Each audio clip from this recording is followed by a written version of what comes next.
this is kind of what I want to wrap up with. This gentleman is a pretty important person to me. His name is Spencer Hayes. This is an interesting picture because he there is in France with the old president of France. And he's being celebrated in this image, and he's being celebrated for something really special he did. Spencer, over the course of his life, had become a billionaire.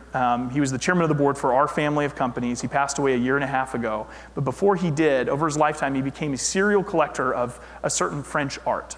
And he was the single largest donor of French art back to the Muséum d'Orsay, back to the country of France. In over 70 years, no one had given more than he had given. $300 million in art. So they were celebrating his life and celebrating what he did in this picture. Spencer was important to me because of all the companies he'd helped build. He became self-made because he had built over 16 different companies to success.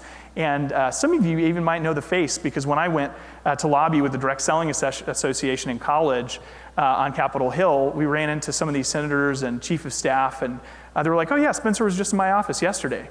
So he's in Nashville, Tennessee. How does he get up here all the time? Very involved.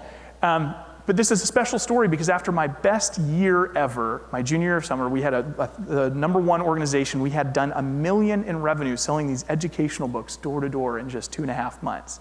And so I had the opportunity to sit down with Spencer and ask him some questions. And if you had a chance to meet someone like Spencer who had all that success and done that well for himself, what would you want to ask someone like that? Well, have you considered giving to our cause? But after that, and getting involved, but after that, you would probably want to know, Spencer, how did you be successful? What was your story? What's your key to success? And Spencer shared with me, as he shares with many people, that he said, you know, Adam, it's really my routine that I formed as a young man, where I would start every morning, close the door to the bathroom, look myself in the mirror, and I'd start every morning with a conversation to myself. And I go, well, that's interesting. Tell me more. Spencer said, well, I'd look myself in the eyes and I'd say, Spencer, there are 2 types of people in the world. There are the people who are going to get in their car today, they're going to drive to the office, and they're going to blame the weather, the economy, their spouse, their boss, the state of affairs in the world. They're going to blame their upbringing. They're going to blame everything other than themselves as to why they can't be successful. And they're going to be right. There's only one other kind of person in the world, and that's the person who finds a way through, around, over any obstacle to accomplish their goals. Spencer, you have a choice to make today. Who are you going to choose to be?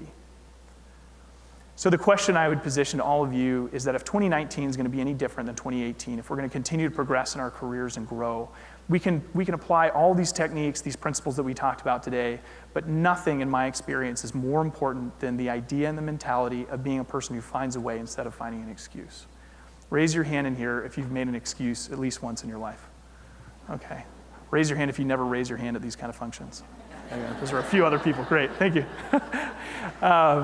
That's true, right? I mean, we're a big hand up here. We're all guilty of making excuses. And I think it's what Spencer said that rang true with me is that the number of excuses we make in life correlate heavily to our ability to attract our vision to accomplish our goals. He said, by far and away, it's not that I didn't make excuses in my life, because I absolutely did.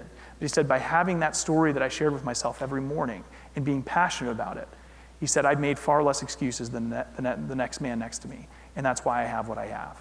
It was a very powerful lesson for me, and if we're going to make this year any different than last, we've got to have conviction and a find-a-way type of mentality and an attitude, and that makes all the difference in the world, doesn't it?